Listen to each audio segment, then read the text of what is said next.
rojstvom, dragi rojaki, dobi človek pravico do sanj. Z delom dobi pravico, da zbližuje življenje in sanje.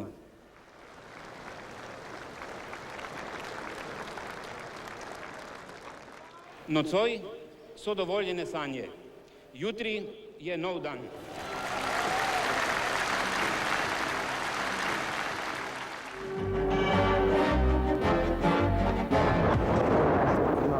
The new order in Europe faces its first test. Yugoslavia, one of the Balkan countries, is giving modern meaning to the verb to balkanize. Yugoslavia is indeed being wrenched apart by quarrelsome factions. Today, the republics of Croatia and Slovenia declared their independence. The question for Yugoslavia tonight, will there be an all-out civil war?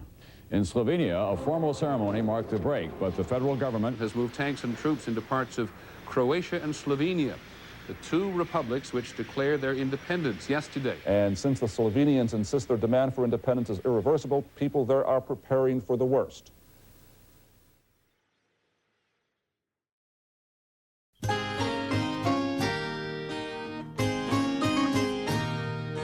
Have you seen the little piggies crawling in the dirt? I was born in the Yugoslav Republic of Slovenia in 1978. To an American mother and Slovene father who had met in high school in Maryland. They went to college together, got married, then moved back to my father's hometown in Slovenia and had me. I spent my first 2 years in Ljubljana, Slovenia's capital, but just when I was starting to speak Slovene, my parents got divorced. And I left with my mom for America in 1980, the same year that President Tito died, after holding the country together for more than 30 years. My mom and I moved back to Maryland, then settled in Vermont. But from the age of 5, I went back to Slovenia every summer to spend time with my dad and the rest of my Slovene family. And this evening, the U.S. State Department is warning Americans to leave the republics of Slovenia and Croatia as soon as possible because of the threat of more violence there. It was decided for me that I wouldn't visit Slovenia that year, and I instead spent the summer in the woods of Maine. I remember almost nothing about what was happening in Slovenia, but I knew that my family was all right, and that was all I really cared about at the time.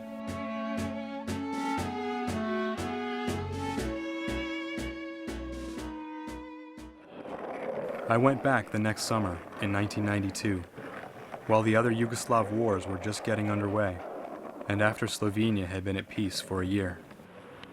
I was oblivious to the fact that tens of thousands of people were being killed only a couple hundred miles away, or that the air raid siren in the city that day marked the 1-year anniversary of the War for Independence.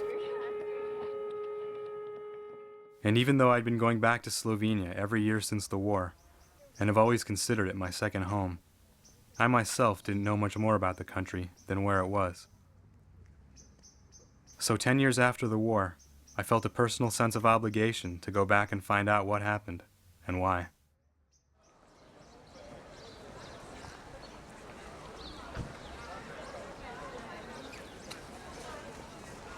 When I got to Ljubljana in the spring of 2001, underprepared and with no real plan, it became apparent that Slovenia's reasons for wanting to leave Yugoslavia were more complicated than I'd bargained for. I soon realized that I had to start at the beginning of a different war, one which would largely define Slovenia's character and its place in the Yugoslav Federation. My grandfather, Zoran Žagar, joined the Slovene arm of the Yugoslav resistance to fight the Nazis in World War II, and still kept in touch with the small community of Slovene partisans. He made a few phone calls for me, and I soon found myself interviewing Slovenia's first partisan general and national hero, then the late President Tito's former chief of staff. And when my grandfather called Slovenia's last president before its transition to democracy, he agreed on the spot and invited me to his home that afternoon. It quickly struck me that Slovenia's experience in the Second World War had much in common with their war with the Federal Army 50 years later, and that when the Yugoslav tanks rolled into their country on that day in 1991, It must have seemed to the surviving Slovene partisans that history was repeating itself.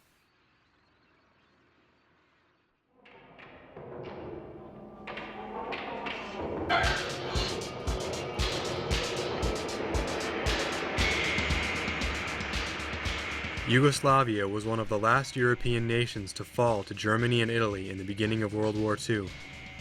With its collapse in 1941, Slovenia was invaded from the north and west.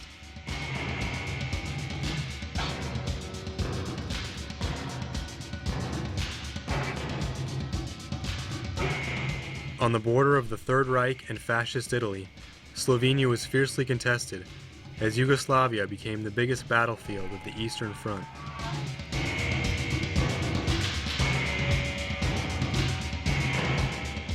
And it was here that Mussolini and Hitler would face some of their strongest resistance.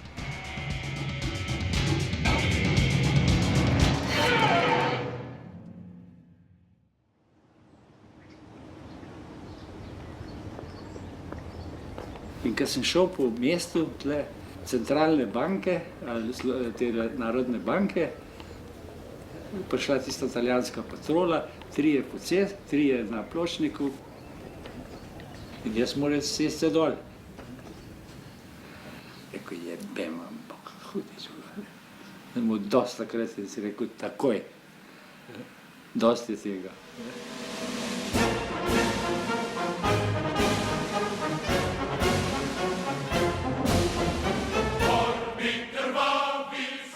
Under the leadership of Josip Broz Tito, the mostly communist partisan movement operated throughout the hills and forests of Yugoslavia, and were especially active in Slovenia, where tens of thousands of young men and women joined the resistance of their own accord. Zakaj sem šel jaz v partizane 41. leta? Zelo takih razlogov. Ker me enkrat prijeli tudi, torej, iz nacionalnega ponosa, prizadetosti, ne pa na ukaz ne vem koga.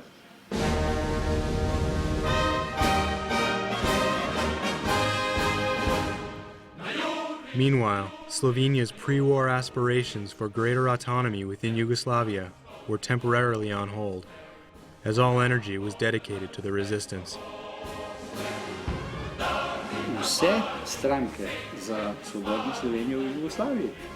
Ker mi smo takrat govorili samo to, samostojnost okupatorjev ven, potem bomo pa odločali o ureditvi Jugoslavije. Takrat moraš biti pa koncentriran sam na borbo z okupatorjem.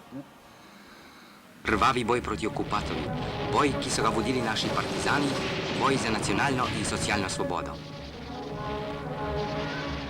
Our partisan movement was absolutely obligated because Slovenian people was condemned. Mussolini and Hitler, they take the decision that Slovenian people, Slovenian nation must disappear.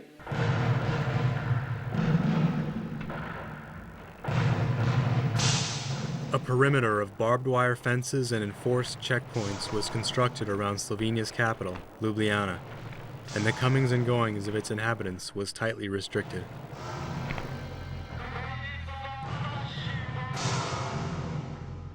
So that Ljubljana was the only state in the world and in the history who was transferred to the concentration lager.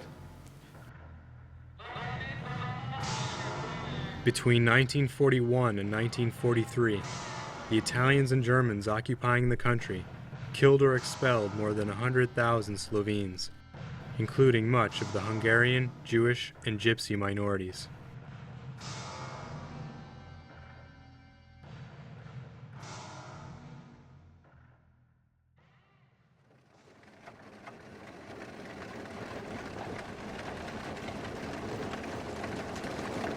With its surrender in 1943, the Italian army abandoned Ljubljana. But the Germans, who now assumed full control of the city, would find new and unlikely allies in their fight against the partisans. Mi smo borbo začeli z okupatorjem. So po letu 1942 iz takih ali drugačnih razlogov, ker so bile formirane enote ali Bele garde, ali domobranstva, pa tako naprej, ki so bile kasneje v sestavu in pod komando SS enot in so dejansko razbremenjevale okupatorja. The Nazis in Ljubljana persuaded the city's sympathetic mayor to organize a domestic opposition to the partisans. In their own self-interest of eliminating communism in Slovenia, the church-sponsored Domobranci swore an oath to fight with the SS for the rest of the war. Tle pri nas v Sloveniji je bil pa okupator, pa mi. Zdaj, tisti, ki je pa z okupatorjem delal, tisti je bil pa glihko. The Nazi salute became mandatory on Ljubljana's streets, and as the so-called Home Guard prepared to fight against their own people, the partisans regrouped deep in the woods. Je težko govoriti, po moje je sploh nemogoče govoriti o tem, da je bila do, ne vem kjerga, 45. leta državljanska vojna. Če so bili oni sestavni del SS pa policije nemške. To je hudič.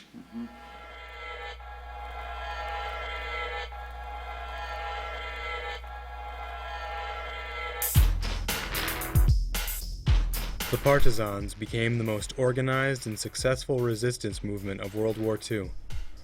One of Hitler's generals in the Balkans even remarked to his leader that Tito and the partisans posed more of a threat to the Third Reich than an Allied landing in the Adriatic, though it was an Allied landing on another shore that would finally defeat the Germans and free Yugoslavia.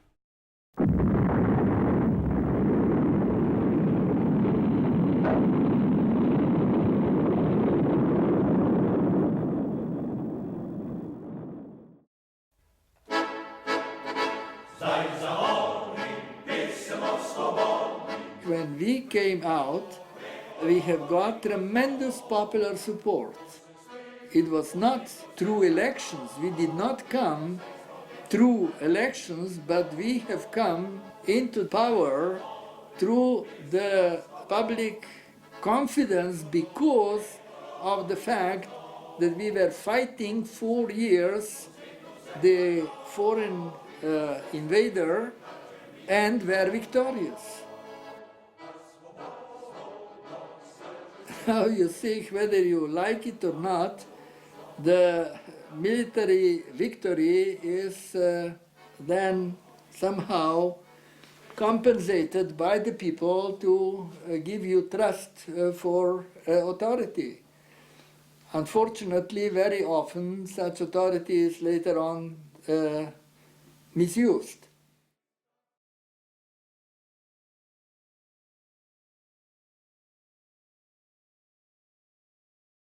There was, after the war, a massacre committed by us, by partisans.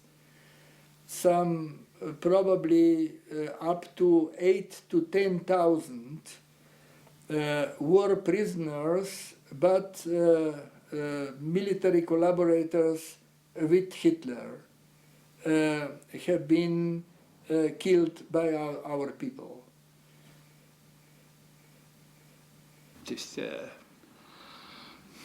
Dobro, jaz to ne odobravam, ne, sam 45. leto je 45. leto, tle je bilo maščevanja, tle je bilo vsega, ne, sicer pa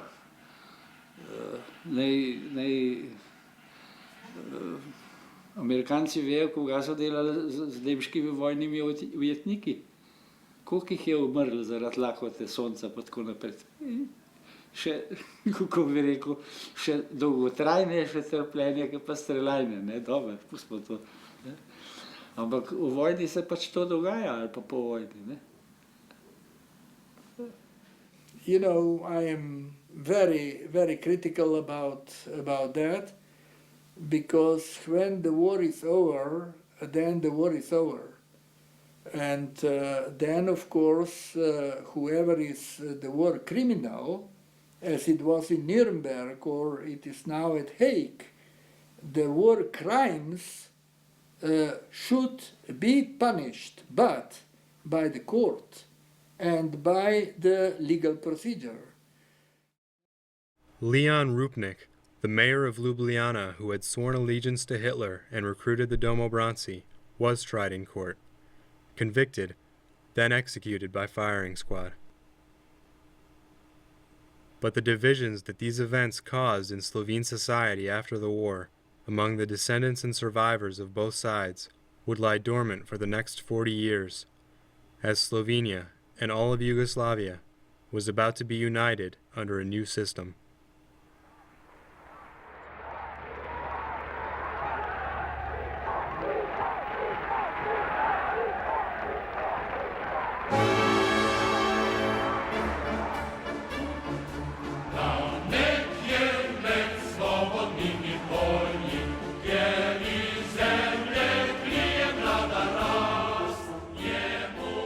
As partisan general and war hero, it seemed only natural that Tito would become president of the newly restructured Yugoslavia.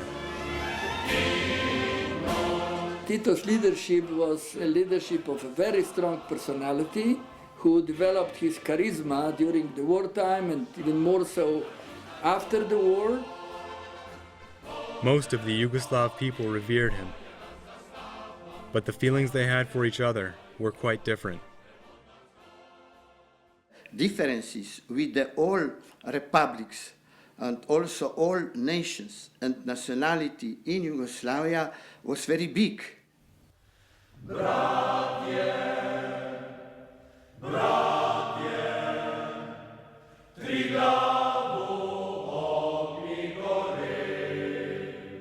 Ruled from the Serbian capital of Belgrade, Yugoslavia's 6 republics had little in common.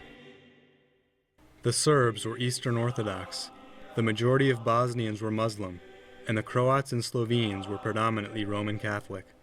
5 official languages were spoken, but with the exception of Kosovo, with its large Albanian population, ethnic differences were not a major problem in Yugoslavia, since most Yugoslavs were more or less ethnically identical. The most divisive factor facing pre- and post-war Yugoslavia was the bitter historical animosity between the Croats and Serbs, fueled in part by territorial claims by both nations to parts of Bosnia and Herzegovina, as well as the restless Serb minority living in parts of Croatia. But the Slovenes, only a couple hundred kilometers away, distanced themselves from these traditional disputes, and the culture and society began to reflect their close proximity to Western Europe. These inherent differences and national rivalries were the biggest threat to Tito's vision of a unified, centrally governed federation. And so after leading the resistance in a war to liberate his people from foreign invaders, Tito was now faced with keeping some of those same people from starting a war with themselves. To live in one state was absolutely conditioned by Tito's policy of fraternity and unity. More krvi prolili za bratstvo jedinstvo naših naroda. I nećemo nikome dozvoliti da nam dira ili da nam ruje iznutra, da se ruši to bratstvo jedinstvo. With his heavy-handed policy of brotherhood and unity, the half-Croat, half-Slovene president was able to successfully manage the nationalities problem in Yugoslavia for the next 30 years. And although most Yugoslavs all but worshipped him, a saying began to emerge in political circles. Once Tito goes, they said, the whole thing will fall apart. Jedna naša republika ne bi bila niko i ništa da nismo svi zajedno. A mi moramo stvarati svoju istoriju. Svoju jugoslavensku socijalističku istoriju jedinstvenu u buduće.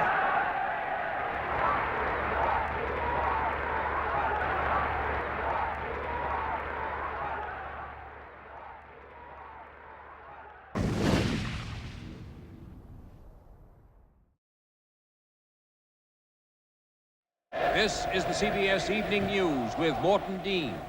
Good evening. Roosevelt, Stalin, Churchill, Chiang Kai-shek, de Gaulle, Tito, the great Allied leaders of World War II, all gone now.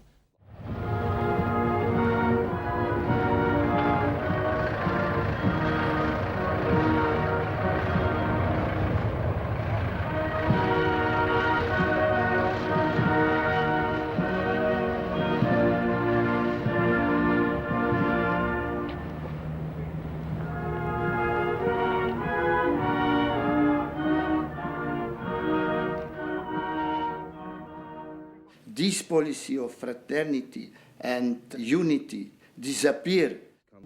40 years of Yugoslav history was over. Yugoslavia faced economic and social collapse after Tito's death in 1980, while Serb nationalists found new icons. But in Slovenia, the people accepted the end of an era and looked west.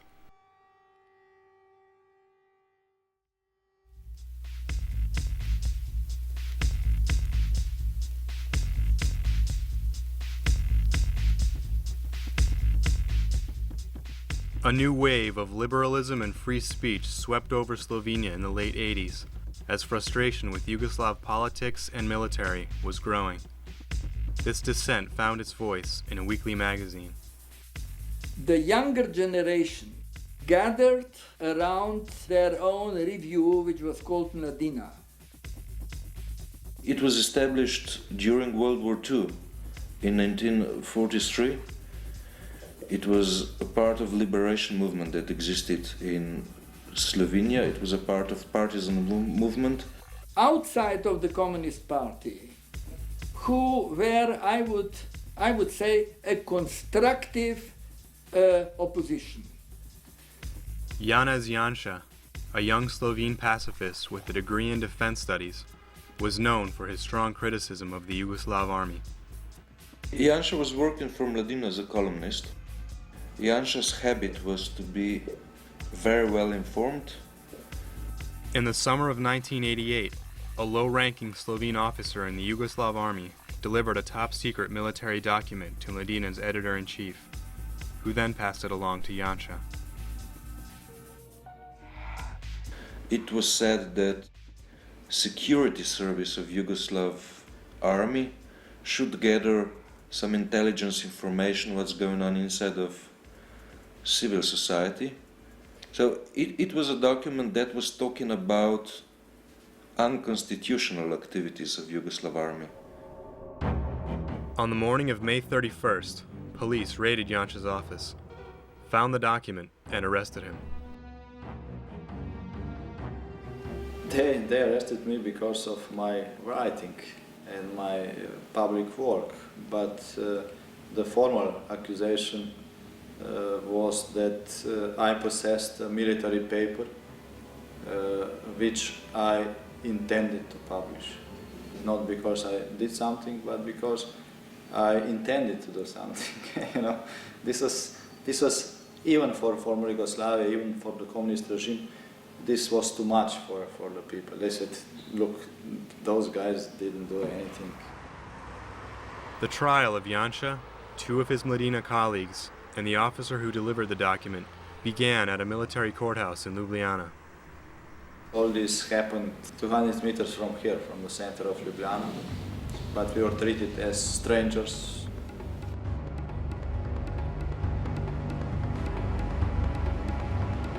Da bi bila veća disciplina, uvesti preki vojni sud, jer je u tim uslovima to davalo mnogo dobre rezultate. Za ukradenu šljivu, ubranu krušku, uza zid, jednog streljaš i više niko to ne dira i ne bira. They said, you're finished. You will get death penalty or 15 years at least in the prison somewhere in Serbia, so say goodbye.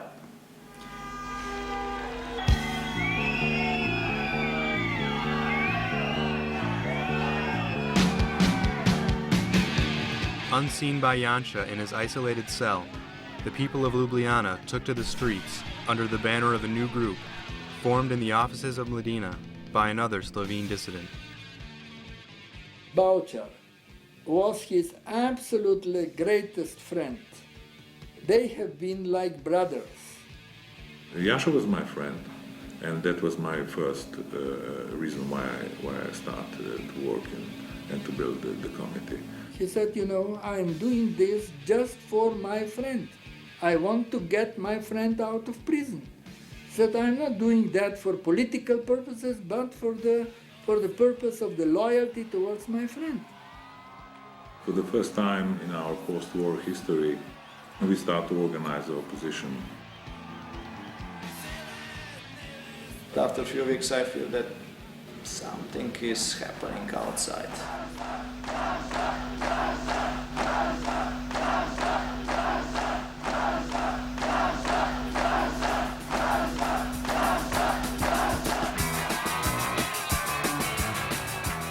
In June and July 1988, thousands and thousands of people protested here in Slovenia. We were protesting, number one, that military court is treating civilian people, which is unconstitutional. The proceedings were in Serbia. We said the language in Slovenia should be Slovene language and not Serbian language. For the first time in recent memory, Slovenia was fully united in a common cause. The arrests and trial of the four, as they came to be called, was an affront to the Slovene people, who feared further infringements on their rights if the oppressive policies of the Yugoslav army went unchecked. If there is no reaction of the people, David, Ivan and I would finish the same way many other finished in former decades of communist regime. They disappeared or they were broken in the prison. But they said, this is enough. Belgrade eventually gave in to the public pressure, which was beginning to attract attention from abroad, and the four were released after serving substantially shortened prison terms.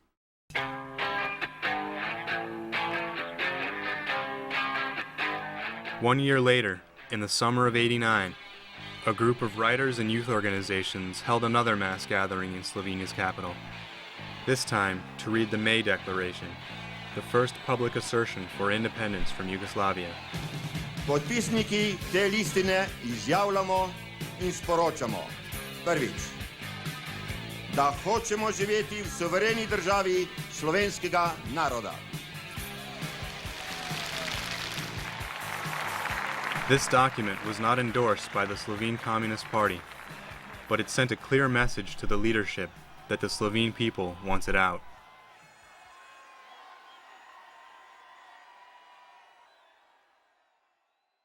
Slobodan Milošević, President of Serbia, was by now the most powerful man in Yugoslavia, and his nationalist agenda was encouraging the hundreds of thousands of Serbs living in the other republics to demand the formation of a greater Serbia. Milošević and people around him, particularly army at the time, they were opposed to this democratic fever which started from Slovenia.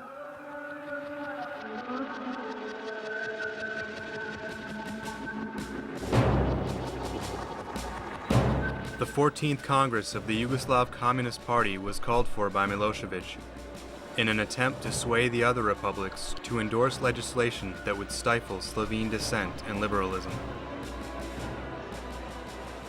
To je bil izredni kongres Zveze komunistov Jugoslavije, 14. izredni kongres,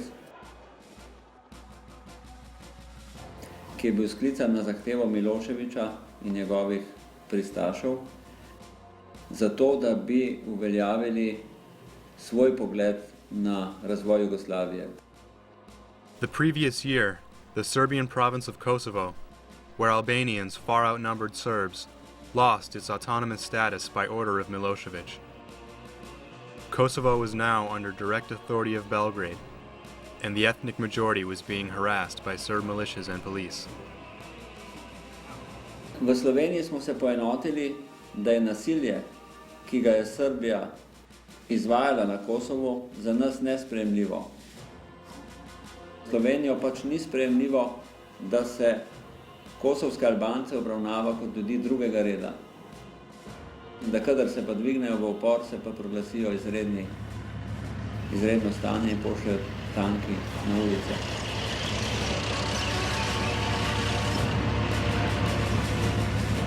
You see, bit by bit, he has built up the hysteria.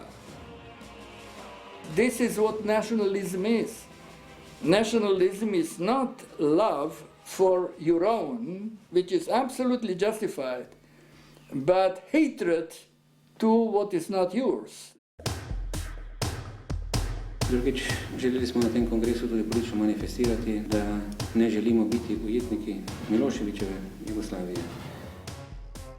da nismo obsojeni na kakršnokoli Jugoslavijo, da predvsem ne želimo sodelovati v manifestacijah sovraštva, v netoleranciji, v kršitvi pravic. Slovenska delegacija je šla v Beograd z programom Evropa zdaj, Europe Now, da še zadnjič poskušamo prepričati tovariše, kolege iz drugih republik, da mora cela Jugoslavija kreniti po poti v Evropo. Žal, iz te podpore na kongresu nismo dobili. Milošević, ki je sedel v predsedstvu, dvignil rdeč kartonček, na katerem je pisal proti, in so potem vsi v dvorani glasovali tako, kot je glasoval on.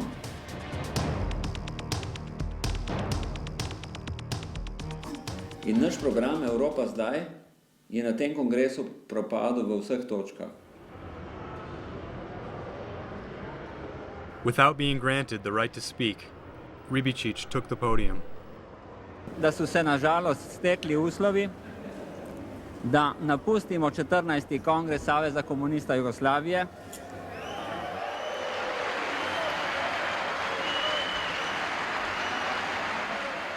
Tisti, ki so takrat ploskali in se smejali, niso preveč prizadeli naših čustev, ki niso razumeli, kam vodi takšen odnos do naših predlogov.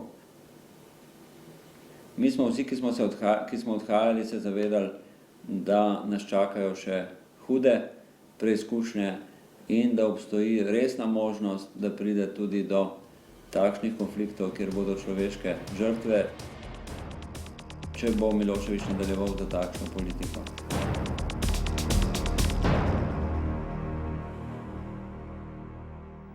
And in Eastern Europe, still more change. The Communist Party in one of Yugoslavia's 8 republics, Slovenia, has broken away from the ruling Central Party.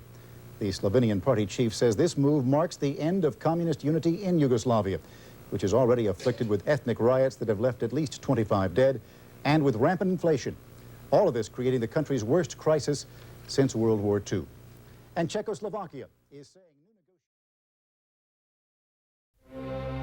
With the fall of the Berlin Wall in 1989 and the imminent collapse of the Soviet Union, Slovenia joined in the changing political climate of Eastern Europe when they became the first Yugoslav republic to hold democratic elections.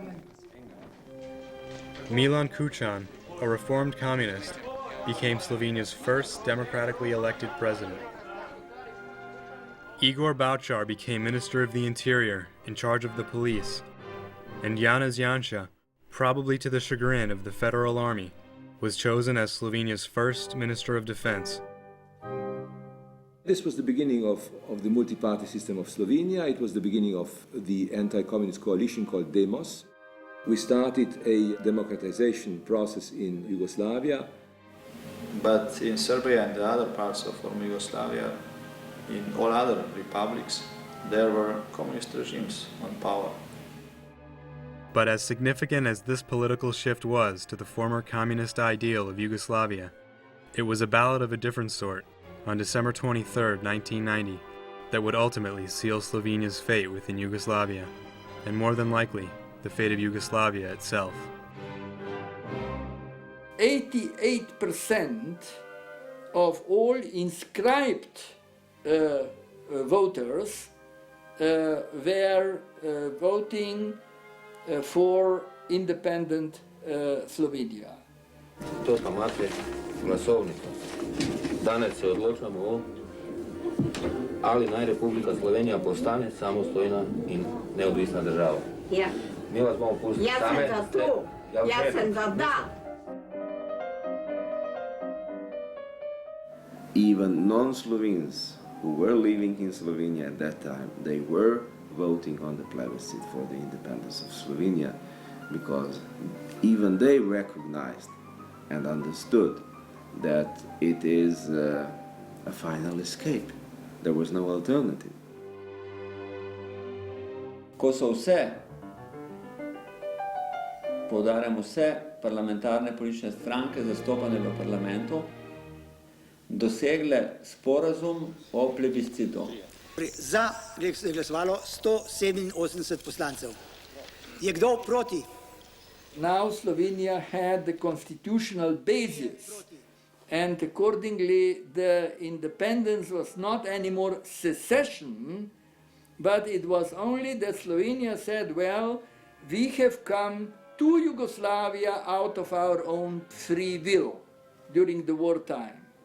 Now, because you are maltreating us, we are equally from our own will, on a most democratic way, with the plebiscite, leaving this federation, and we go on our own.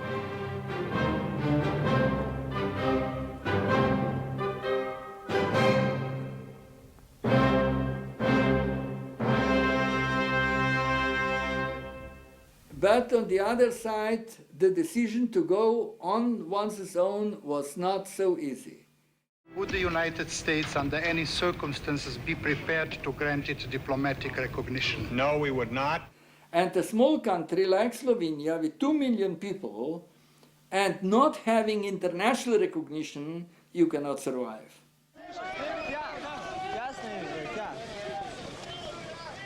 When the Slovene parliament announced that it would formally declare independence in the summer of 1991, 6 months after the plebiscite, relations between Slovenes and Federal Army units stationed in Slovenia deteriorated. And at one of the many demonstrations held outside Yugoslav army barracks, 1 month before the declaration, Slovenia suffered their first casualty on the road to independence.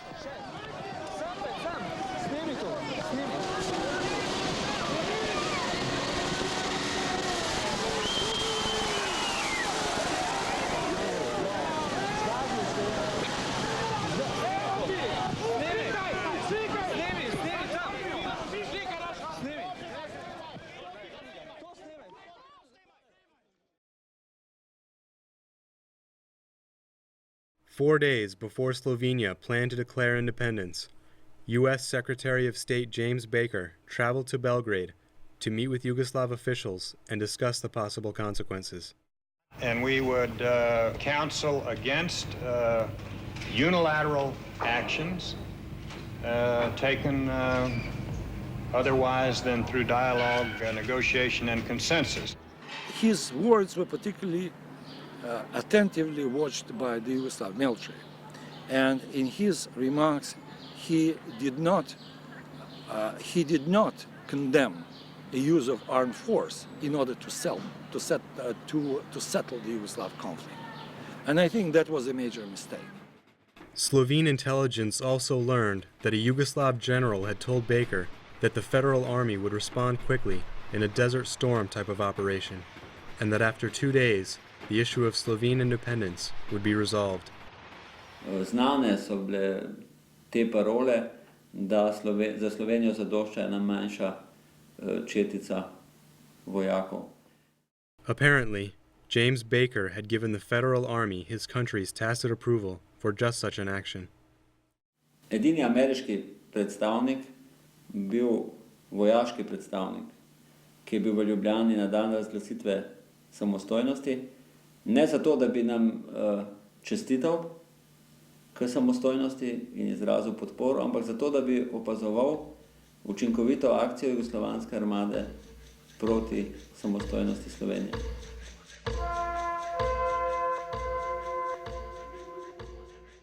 Slovesno razglasim pred tem visokim zborom slovensko in jugoslovansko ter vso svetovno javnostjo, da se je slovenski narod na temelju trajne in neodtujljive pravice do samoodločbe odločil, da Republika Slovenija postane samostojna in neodvisna država.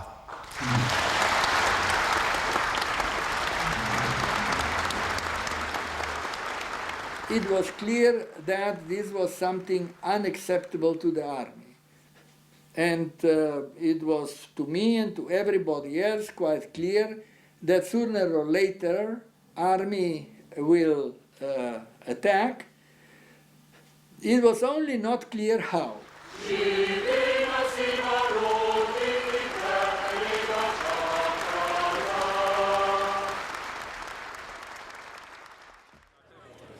The next day, as Slovenes gathered in Ljubljana's main square to see their president publicly announce their independence, Yugoslav fighter jets, in a show of force, flew overhead.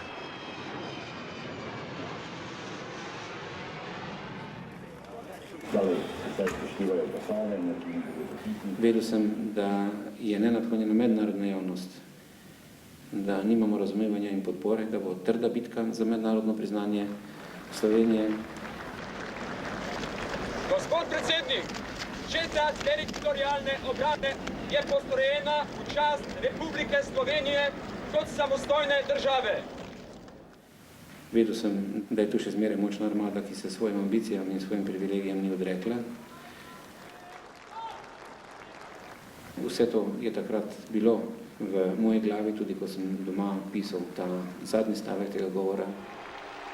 Nocoj so dovoljene sanje. Jutri je nov dan.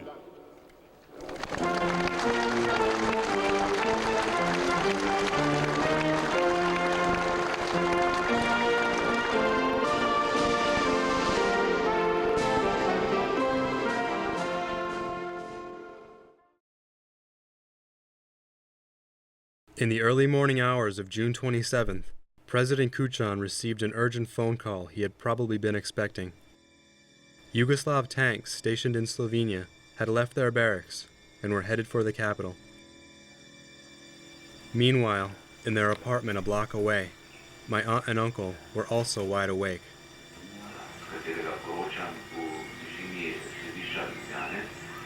Moram povedati, da je poleg blokad v minulih 10 minutah prišlo tudi veliko pripadnikov teritorijalne obrambe, ki so oboroženi z ustreznim protioklepnim orožjem, se pravi s raketami in podobnim, vsem tistim orožjem, Ta nam je povedala. I was watching the whole event here on the television, and when I have heard him saying, Predsedstvo Republike Slovenije je danes ocenilo razmere, ki so nastale v naši republiki po nočnih premikih enot jugoslovanske armade. At that time I said, this is a war.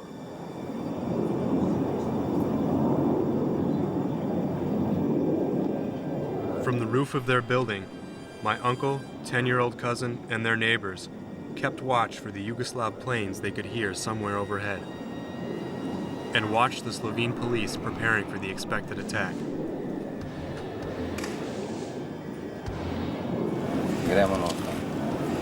Zakaj?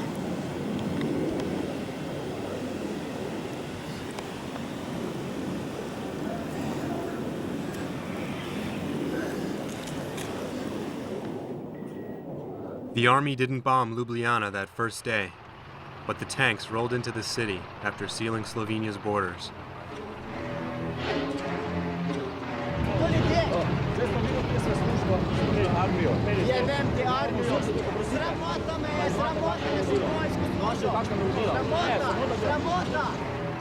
Slovenian government leaders admit that their forces are not equipped well enough to hold off a concerted Yugoslav army advance for long. As the Slovenian president says, we see ourselves as David against the Goliath. The Yugoslav question has the Bush administration trapped in a box. There is a lot to worry about. It's a very disturbing situation. As we have said before, we are not and we cannot be the world's policeman. With little outside support and no alternatives, Igor Bauchar readied his police force to protect the city, while Janez Janša deployed the small territorial defense units throughout the country. Jelko Kacin initiated a broad media campaign to build support at home and abroad, and President Kučan prepared to defy the government and party he once served. Ocenjujemo namreč, da je danes, ko bivša SFRJ dokončno razpada, ta zelo podobna ranjeni zveri, ki je zmožna zelo neracionalnih in nepredvidljivih ukrepov.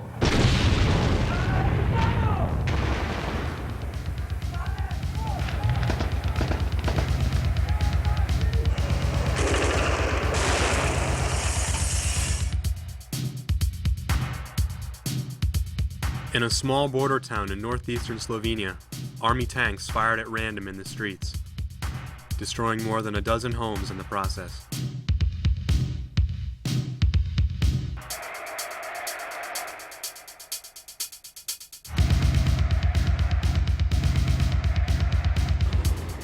On the highway in Shentil, the Yugoslav Air Force attacked a convoy of trucks that had formed a roadblock designed to stop the tanks. 10 were killed, mostly foreign truck drivers who had volunteered their vehicles to be used in the barricade. And then they attacked the airport.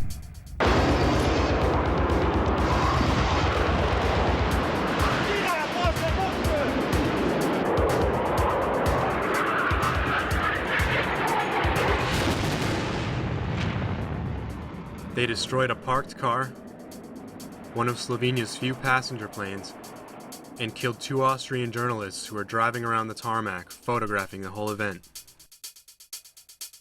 But these actions did little to weaken the Slovenes' resolve. The basic calculation was that a mere demonstration of heavy weaponry and about 32 tanks roaming along our roads would force the Slovenes on their knees. Yugoslav army somehow expected that people living here in Slovenia would salute them. It didn't happen at all. They were rejected everywhere. They certainly wrongly read the Slovenes' determination. The defenders of Ljubljana were ready and waiting. Their forces have established roadblocks and barricades throughout the territory, ready to fight a guerrilla war with hit-and-run tactics first developed in World War II against the Nazis.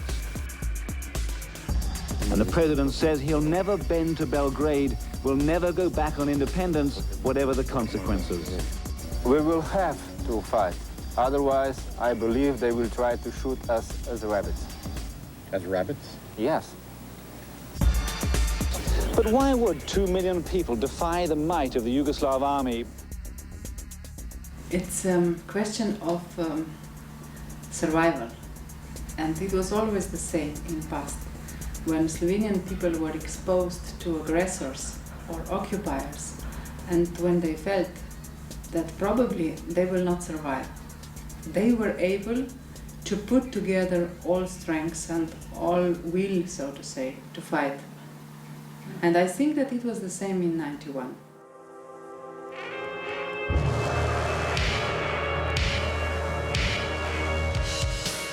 We were on our soil, and the entire population was behind the government. We defended our own land. We were at home. Instead of fleeing to the refugee camps that had been set up for them in Italy and Austria, the Slovene people joined in the defense of their country. Truckers, bus drivers, and farmers set up roadblocks and barricades all over Slovenia to stop and in some cases trap the Yugoslav tanks.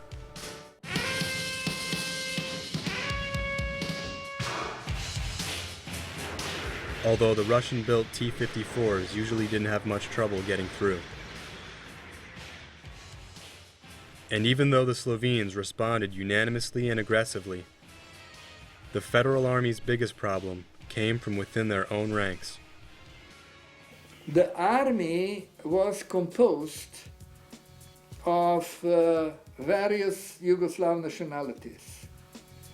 And those units that intervened in Slovenia were mixed with young men from different parts of Yugoslavia, and most of them were also from Croatia, some of them from Slovenia, from Bosnia and Herzegovina. Of course, there were a lot of Albanians.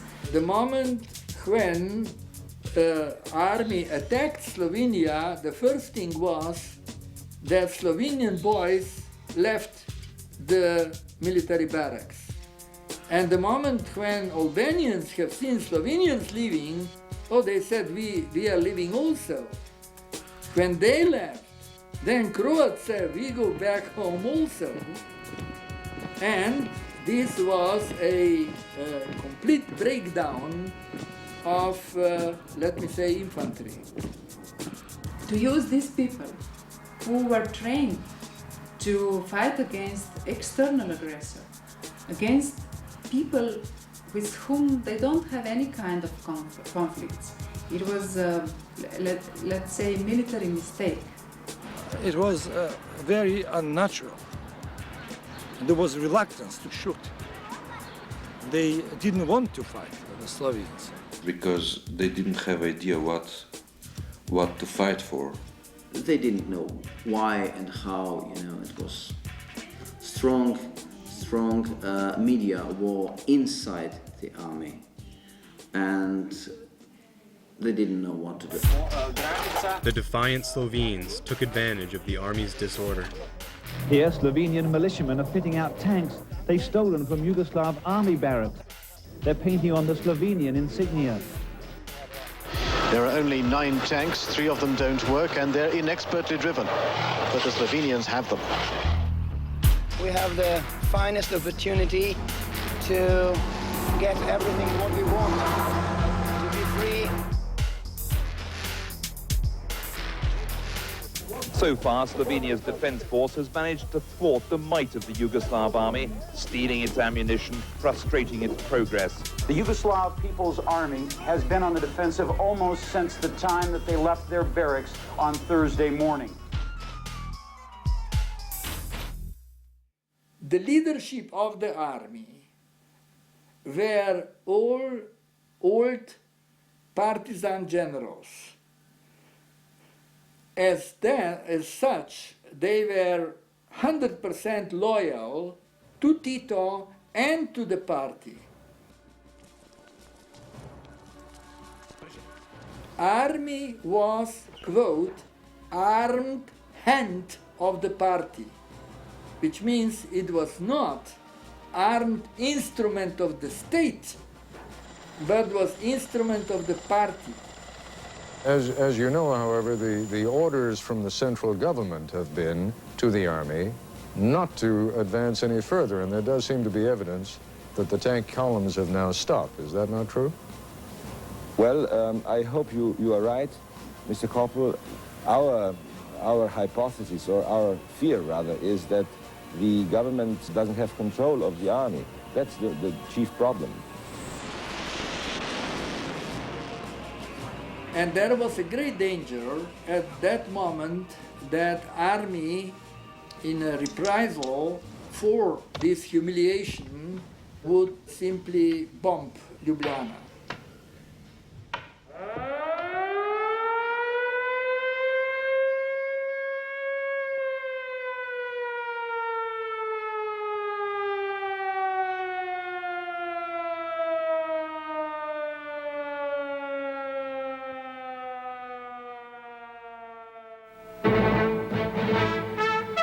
From ABC, this is World News Tonight with Peter Jennings. Good evening. We begin with overseas news tonight. It appears that the violent tactics of the Yugoslav army have forced the Bush administration to change its mind.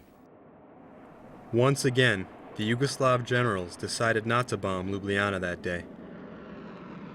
But the fact that they were perfectly willing to do so forced the Bush administration to save face and change their position. The State Department sent the strongest signal to date that the U.S. would support peaceful independence for Slovenia. With declining morale, rising casualties, and no clear objective, the rank and file of the Yugoslav army lost all interest in the fight. Some officers even resigned in condemnation of the unprovoked attack. In my opinion, the Slovenian people have the right to have their own state and be sovereign. All soldiers of the units of the Yugoslav People's Army which were stationed in Slovenia either tried to desert or voluntarily became prisoners. They could have resisted it, but they had no heart. Nobody wants to fight. Ask everybody. Ask here. Nobody wants to fight. We all had enough of this. You know. I hope it will last. I don't want to see any of my friends getting killed or something. I'm asking, do you have any total casualty figures, like the kind of thing General Schwarzkopf would give on CNN during the Gulf War? Natančnih podatkov o vseh žrtvah še ni. Če se bodo spopadi ustavili, bomo te podatke zbrali v nekaj urah. Vode! Daj vodu! Daj!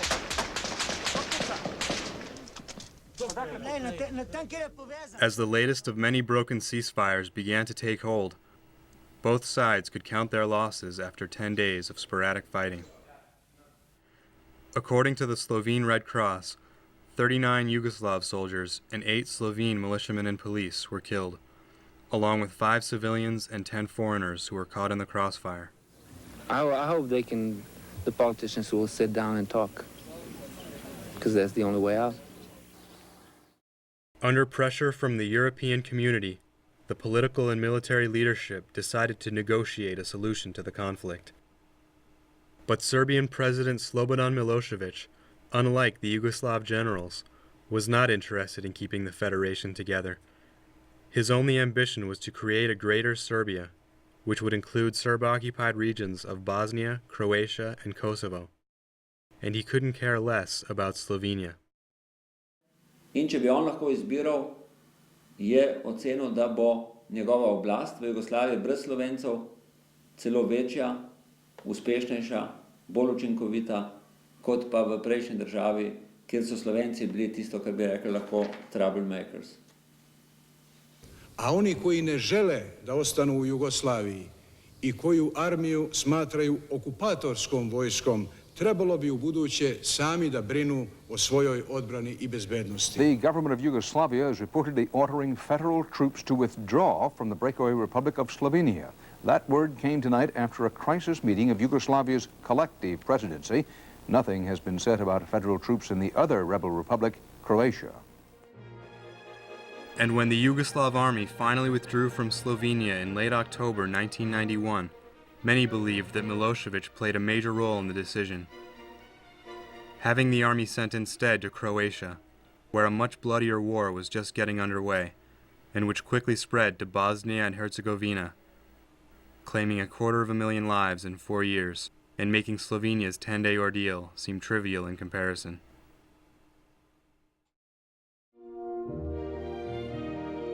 But Slovenia was lucky, and by default was free to reassert itself as an independent state. Germany was the first Western European country to grant it diplomatic recognition, and pressured the other European community members to do likewise. The United States didn't recognize Slovenia for almost a year in April 1992, the same year that Slovenia was accepted into the United Nations, and Milan Kučan was elected for another term as president of independent Slovenia. And as a final perception, most of the observers, journalists, reporters simply recognize the old story of David and Goliath, and the outcome is evident. It was tremendous risk. This town, which you see so nice and flourishing here, might have been annihilated at the time. But it was, I would say, the brave, right decision.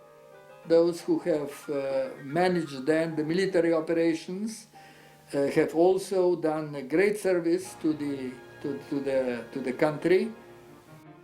And over all that, I would say we just have had some good luck.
While President Kuchan paid his respects at the memorial for those who died in the 10-day war, the Chancellor of Germany was greeted as the guest of honor for the 10th anniversary celebrations that evening.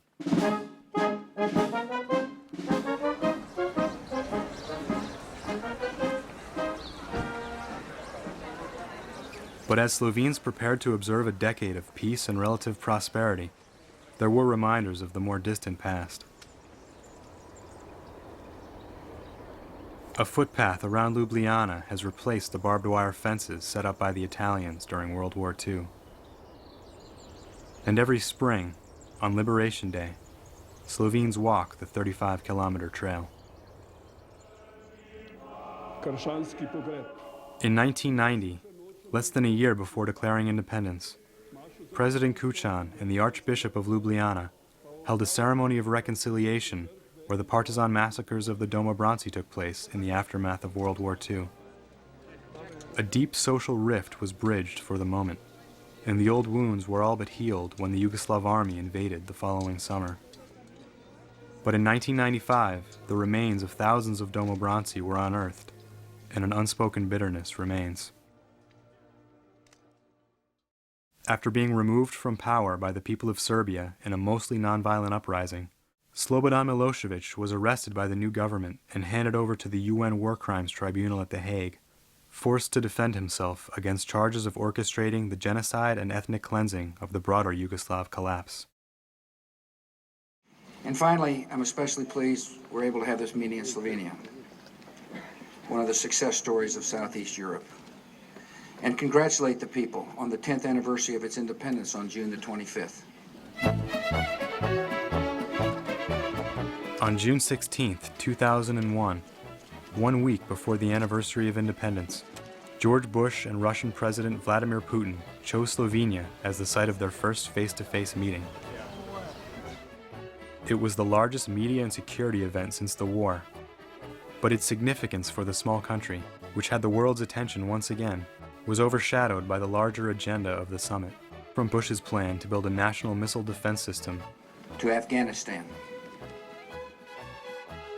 If nothing else, it revealed the transition in U.S.-Slovene relations since the war, and affirmed the decision that Slovenia took against the better interests of the first Bush administration. Milan Kuchan left office at the end of 2002, after presiding over the country for 12 years. A country which, not surprisingly, much of the world has still never heard of. Once regarded as a national hero for his role in defending Slovenia against the Yugoslav army, Janez Janša was impeached as Minister of Defense in 1994, after his secret police assaulted someone he had accused of spying on him. He was replaced by Jelko Kacin, the former Minister of Information, while hundreds of his loyal followers protested outside of Parliament. He went on to form his own right-wing political party, and from what I could gather, became a bitter political enemy of his one-time friend, former Minister of the Interior Igor Bauchar, who helped get him out of prison in 1988. Janša had also accused Milan Kuchan of being a neo-communist, and believes that the president privately wanted Slovenia to remain a communist republic of Yugoslavia. Janša was elected Prime Minister of Slovenia at the end of 2004 by a narrow margin, shifting governance of the country from the left to the right for the first time since independence. I also learned a little more about my family's experiences of the war.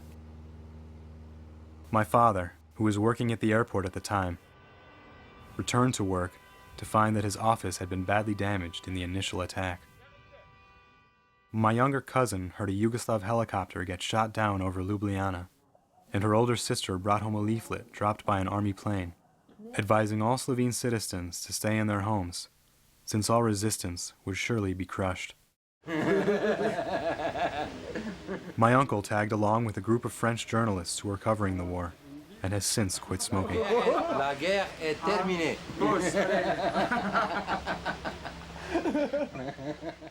I celebrated my birthday in Slovenia that summer for the first time since the war, 5 days before the anniversary, and more recently became an official citizen when I got my first Slovene passport, something I'd avoided in the past since it would have required an enlistment in the Slovene army.